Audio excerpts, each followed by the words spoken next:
Hey one, hey all, welcome back to the channel, and today, yes indeed, we are moving on to the Transformers Legacy Evolution. I did not expect it to happen this quickly following my look at Legacy Inferno, because it was my understanding that these things weren't coming to my neck of the woods until about March. But as fate would have it, someone very important landed in my hands pretty darn early. It is the Zealot, who all but worships the writings and teachings of Megatron. He is the leader of the dreaded Decepticon Justice Division. He is Damus. No, wait, Glitch. Nah, he's Tarn. And he's going to be our focus this time around in the latest GotBot True review.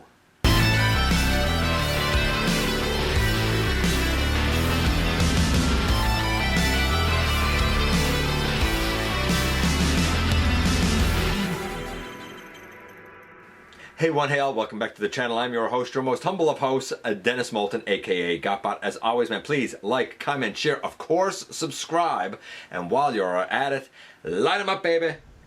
Hit that notification bell, please. It helps me out a ton, and it lets you know when content of all sorts goes up here on the channel. Check out Machinery of Man, The Everything Factor, all the groups that I'm either a mod or an admin for, as well as all of my social media links, all of that in the description down below. Also in the description down below, and if you're in a position to help the channel to grow, you can use the donate link. Check us out on Patreon, see what we have to offer to you through spring, or of course you can hit the join button at any given time and become a channel member. By the way, a few new things are up on spring, so you know, check it out. And this is Legacy Evolution Tarn. Color me surprised, happily surprised that this dude came to my neck of the woods earlier than expected. I'm not into the comics, I'm not a comics guy, but everybody and their dog knows Tarn. Everybody knows that he is a formidable force and really one of the great Transformers antagonists. How well did his first outing in plastic, officially at least, go? Well, we're about to find out when we head over to the table and take a closer look at this guy. So lo and behold, when I finished my look at the Legacy line last week with Inferno, I had no idea that Legacy Evolution was going to come this soon. I did not expect Tarn here until March, but as luck would have it, a local collectible comic shop, Time Masters, happened to get him in. If what was there is any indication, it seems like the case assortment will be 1 Tarn to 2 Leo Prime or Lio Convoy, if you will. I hope he's not actually short packed, because I think he's going to be popular. Before we look at him, you know what we're going to do. That's right, we're going to take a look at the packaging first. This is kind of brand new packaging, but it's still in the vein of what we have come to know from the Legacy line. Here we have the tank mode of Tarn. I kind of like the green up here where his, I guess his blasters are lighting up. Over here we have his masked face. So the one thing that I wish they had done that they didn't do is you can't take the mask off the face to show the Damus face, or Glitch if you prefer, and the way it got all messed up from Grimlock.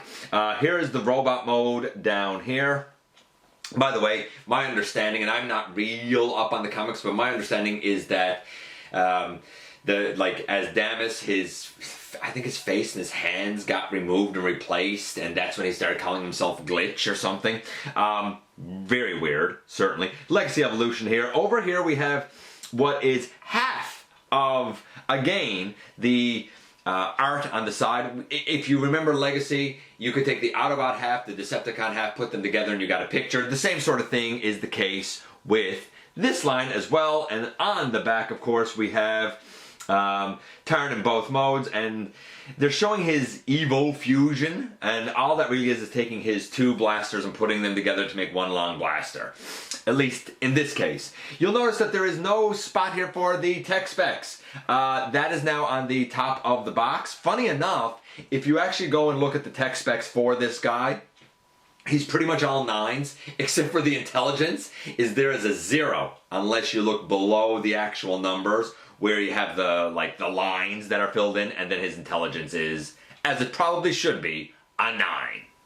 I feel like the instructions for Evolution are a big step backwards. I don't find them as clear, and there were certain points here where I don't want to say I struggled because he's fairly intuitive, but I didn't feel like what was shown here clearly demonstrated what it is you were supposed to do. And I feel like for some reason the pictures are smaller, maybe, than they were with Legacy.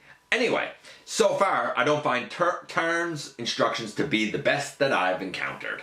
And here we have Tarn next to my version of Megatron. This is the Toy World Hegemon. Quite old now, pretty darn dated, but I still think he really fits the bill and fits the part, for sure. If you're wondering kind of something more mainline, how does he sort of stack up? I don't really have a lot of Voyagers here at the moment, but just taking Megatron out of it. And I had Megatron there because this guy basically worships Megatron and his writing as like, that's the way it's supposed to be for the Decepticons. Anybody who knows the comic book realizes that, you know, he and Megatron end up having like a big row. Here he is next to the Kingdom version of Optimus Primal. Optimus Primal certainly shorter, for sure, but he has more mass than Tarn has, and it's a little bit thicker. If you want to compare it to something else, the like Earthrise Kingdom Optimus Prime, he's slightly shorter than that. So that should give you a pretty good idea. Height-wise, he's definitely in the ballpark for what a modern Voyager certainly should be. He clocks in at 124 grams of plastic, which is pretty light when a traditional Voyager is a 145 to 165. I will also say this though. When I picked this guy up, he was about $2-3 cheaper than what the going rate is for a Voyager. If we compared it to like Toys R Us, the guy's like $9 cheaper than the Voyager price there. So I don't feel so bad because he was a little bit cheaper. It might have just been the pricing at the local comic shop that I got him. I don't know. But it was a nice little break all the same. I will also say this. Though they took away mass, and though I think they took away a bit too much mass, everything else done here is done so right. This is very much going to be a case of they took some mass away, but as you will see, they added so much value everywhere else that even a complainer and a curmudgeon like myself has to admit that, man, oh man, did they really pull out a lot of the stops. Now, in terms of look for the guy, I'm going to give it a 9.75. Can't quite give it a 10, and I'll explain why now as we sort of go up his body.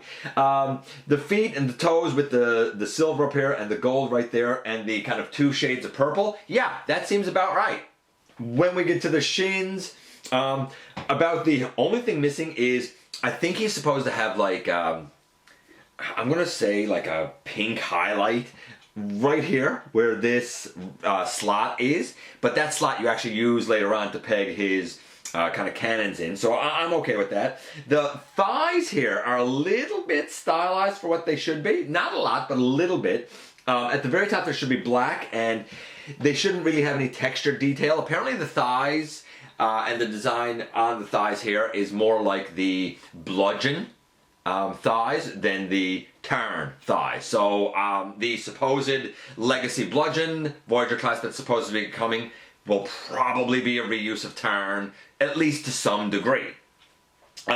The kind of waist here with the lighter purple, and then you have translucent red, but I mean it's pink I think in the comics, but that like it's fine. The like silver circle button detail, the gold Decepticon symbol, the silver right here on the chest, the 2-tone colors of purple on the chest, the look of his head with the red eyes, these things out over the back, all of that is right.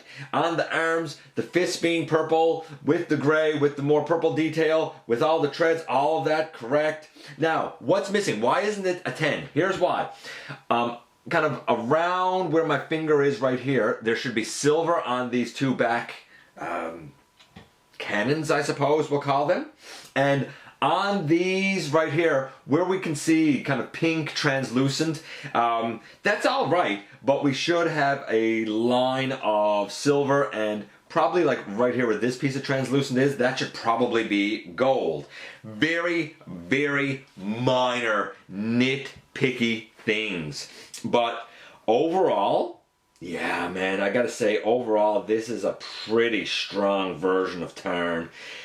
Even with some comic book color variations, this is very close to perfect. And I'll say this.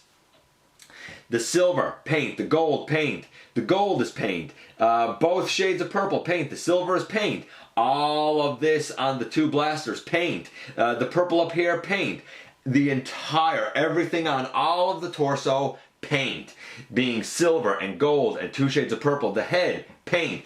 The treads are folded up, but in between the treads, silver paint. On the back over here, all of the backpack here, all of that, paint. Like the guy is... Other than the gray here and the thighs and maybe on his pelvis, and the actual treads, like there's not much on this guy that's not painted. I would say a solid 80% of him is painted. So I'm very impressed. Very strong. 8 or 9.75. I can't quite give it a 10, but it's pretty darn close, man. What about the articulation for the guy? 10. You know what? 15. Like, it's fantastic. The head goes left and right. It can look way up. It can even kind of look down into like his chest, we'll say. The shoulders, they can go all the way around, way out. We have a kind of an inward motion of the elbow there. We have a swivel. We have an elbow to a little over 90. We have a wrist rotation. We have pinned fingers that open and close. When he goes this way, of course, like he's able to go across his body, which is very nice as well. And waist, the guy has a waist. The hips, they are sort of squared. And here's the thing, when I talked about Point Blank, I said, why were his hips constructed round? They should have been constructed squared off like this. Forward, and the hip piece goes with it. Back all the way. Out to the sides. I mean, not all the way, but man, do you really need any more than that? Honestly. Thigh swivel. Knee, little over 90 degrees. Ankle tilt. Not super deep, but definitely effective enough. And I'll even say this. And this is part of why it's getting like a 15. All of this articulation is accomplished with no hindrance of any joint or any range of motion anywhere. The guy has like no backpack. He's very sleek. And there's no hollowness on him. We have, if I take the leg here, and you can look at the leg, top and bottom, all the way around, and I can turn it to the side, and I can turn it this way, all the way around. I mean, no hollowness at all, anywhere. None. Both legs are like that. On the arm, if I'm over here, I have it out to the side. You can see here, maybe a little bit on this piece that moves around, but I mean, nothing worth talking about. On the inside of the arm up here, nothing. It's all filled in. The head, all filled in. The only place that there's hollowness is on the bottom of the feet. And that's not a deal breaker for me. They have peg holes here, peg holes on the side, peg holes on his arms, peg holes up here on the treads. The guy can take fossilizers and weaponizers and arm himself up tremendously. And considering he has an ability to basically talk and extinguish the spark of whoever he wants, which is derived from his ability to touch inanimate objects and that are mechanical and make them stop working, like it's a skill he developed. Like, I could see him threatening certain weaponizers and fossilizers, hey, join with me and power me up or I will end you, right? He has that ability. So yeah, 15. I mean, all of that range of motion and like really zero hollowness. So we have a 9.75 and a 15. Unprecedented 15.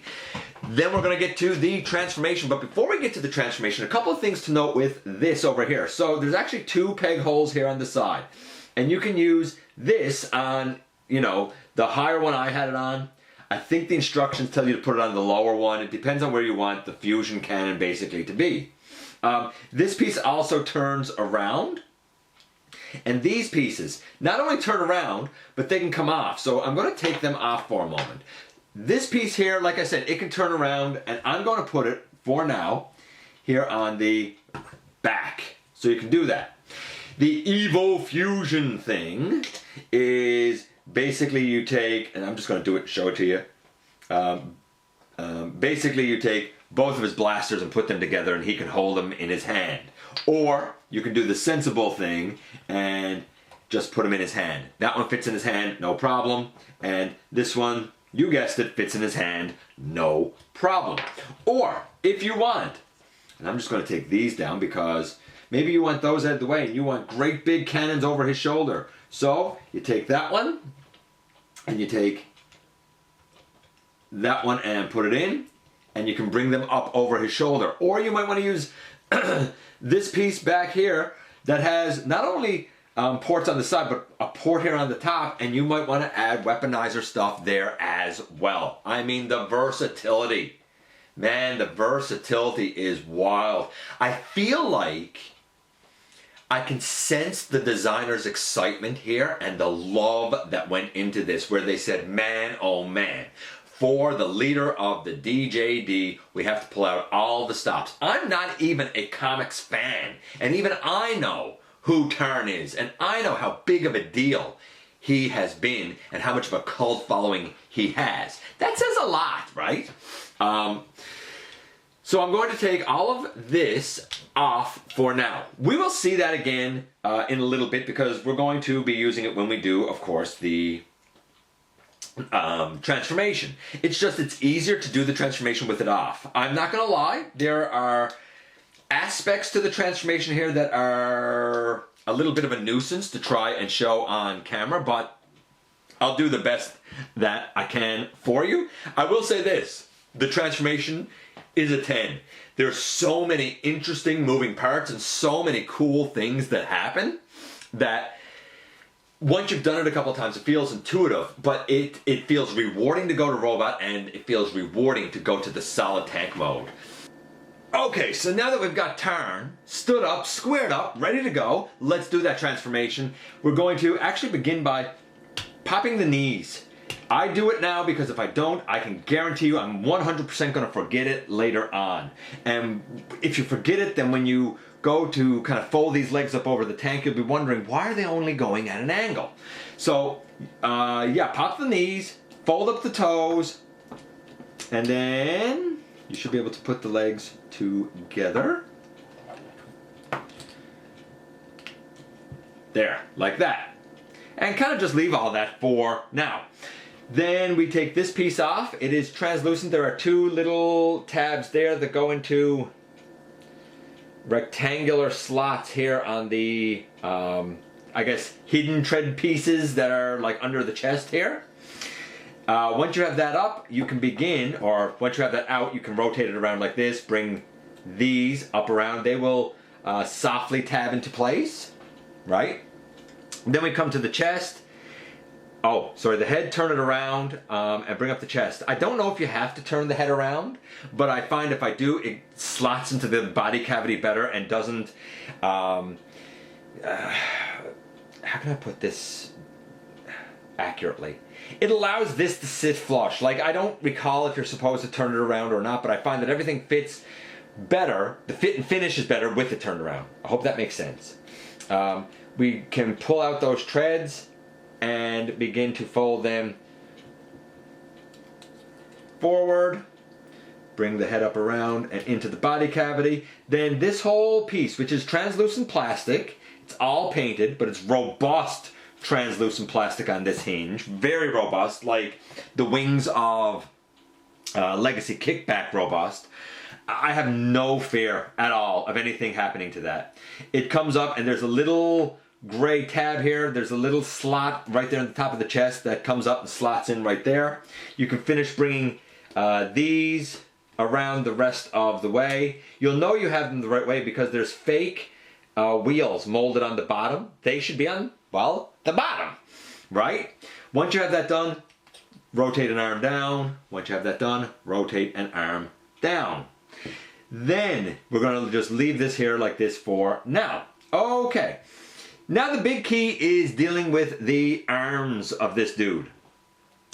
We want to make sure that this slot up here that's on this purple part of the forearm is in towards the body.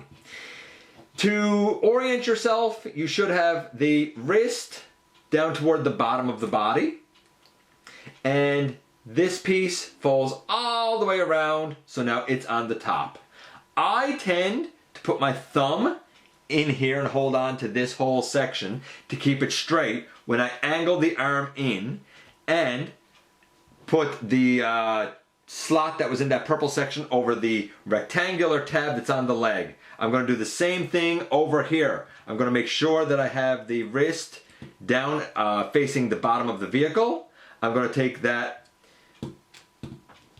piece that's on the arm and swing it all the way around to the top. I'm going to make sure that this purple piece is angled in. I'm going to hold on to out here, and I'm going to kind of almost zigzag the arm in and make sure that it goes on over the tab. You can see down underneath right here the way it's supposed to look, right? Okay. Do I have these straightened up? I think so. I think they're pretty straight. I just popped that one off. Okay, so with those arms on, then we come here and we open up a tread, and we're going to flip this whole tread down around and fit it in, and then that folds in under the bottom of the whole vehicle mode. On this side, same thing. We open out the tread, we flip it all the way down around and push it in. We flip that up underneath. Now we will take this whole piece and angle it down. Make sure that those treads are all straight. Angle that down. Make sure that's all kind of solidified in there. And then these pieces are going to come up. There's a couple of little tabs here on this piece that the feet will go over. We're going to bring the feet down, and we're going to tab the feet on solidly. There, like that basically. Probably need to finagle just a couple of things. Actually, that didn't quite work.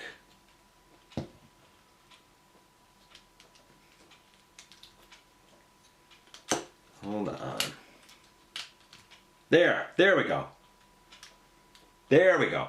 And finally, we're going to use these two rectangular slots up here. Just make sure that mine are accurately lined up. And I'm going to take the actual blasters off because from this distance I find it a bit of a nuisance to fit them in. The two rectangular tabs here are going to go down into these two slots, and the 5mm peg will kind of slot down in between here. It doesn't lock into anything, but it's not going to fit back here, so it needs to be facing forward. When I try and do this, sometimes I have some luck with it, sometimes I don't from this distance. In hand, from your vantage point, that's super duper easy to put in. So I have it in. I'm going to put the couple of blasters on, just make sure I have everything lined up, but basically, boom, here we have our boy in his tank mode, but more accurately. And boom, after pegging them in, we now have Tank Tarn. And again, it's not hard. It's just from the distance I am from him and the camera, just seeing to peg those two little rectangular pegs in, it was too much for me. You might find it easier. But pegging them in is nothing. It's just pegging something in. It's simple. I stick with the 10. I know that it may have looked like I fumbled over that one arm and this piece, but honestly, in hand, you're not going to fumble over it. A 9.75, a 15, and a 10. I mean, the guy is like a 12. He's fantastic. He's so incredibly good. No, he doesn't roll because he doesn't have tires. We have a molded in fake tire here, or fake wheel, a third fake wheel and a fourth fake wheel. My guess is at some point he was supposed to have wheels and it got caught. If it came down to cutting the wheels or cutting some of the paint, cut the wheels. The paint makes this guy. I mean, you can still roll him, slide him, and I don't think you're going to really notice or care that much. Luckily, here's the nice thing.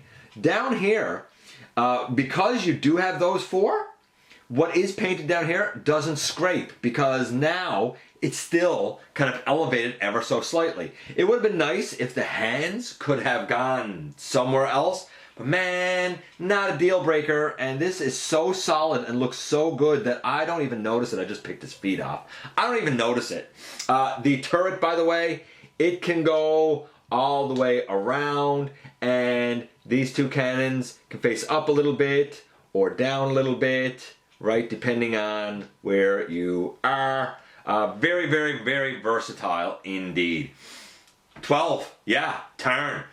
Don't hesitate. He is absolutely fantastic. And whoo, here we are, and there he is. So, yes, the dude does give up mass. As a matter of fact, the 124 grams that this guy is the same mass as the Earthrise Earth Mode Ironhide. They are both 124 grams. The Earthrise Earth Mode Ironhide was a deluxe. This guy's a Voyager. The difference being, this guy has significantly more paint. A lot of budget went into the paint here. This guy has 0 hollow parts anywhere. Even in his body isn't hollow. It's not like you're looking through his body. Even in his body is like pretty much filled up in both modes. The range of motion is 100% unhindered. There's nothing there even giving us fingers, you know. It's not often we get that on Voyager. Usually that's reserved for leader. Yeah, I mean, every joint is smooth as butter. The range of motion is there. The transformation is interesting, especially the way the arms move. It's also logical. So when you do it a couple of times, it kind of feels very familiar and becomes old hat real fast. This is a case where we did give up mass. I still think we gave up a little bit too much mass, but we gave up some mass. But what we end up with in terms of paint and look, in terms of articulation, and in terms of transformation is absolutely everything that's right with the world. Do I wish he was a bit bigger and had that mass? Absolutely do, yes. But luckily, where I was able to pick him up for a couple of dollars cheaper, I feel like the loss of the mass was made up by the fact that I didn't have to pay quite as much, right? So it sort of balanced out in the end. That all said, if you can see your way clear and you see this guy on the shelf and you're wondering, do I get Tarn? Do it. I think you're going to be super duper happy. I really, sincerely do. He is an enjoyable experience in every single sense of the word. From looking at him, to posing him, to transforming him. What more could you ask for from the leader of the DJD? Let me know what you think about Tarn. I appreciate you guys coming by, giving me some of your extremely valuable time. I do know how important it is to you. If you're in a position to help the channel to grow, you can use the donate link, check us out on Patreon, see what we have to offer to you through spring, or of course hit the join button at any given time and become, you guessed it, a channel member. Don't forget, man, to hit the subscribe button, please. Stick around, have some fun with us here on the channel, and especially don't forget that somehow, some way, each and every single solitary day, even when you don't feel it, you do make a difference in the world. And I look forward to the next time that you and I get together to have another visit, either in the live streams on Thursday nights, at the stop motion premieres, or the old-fashioned way, right here, inside the videos.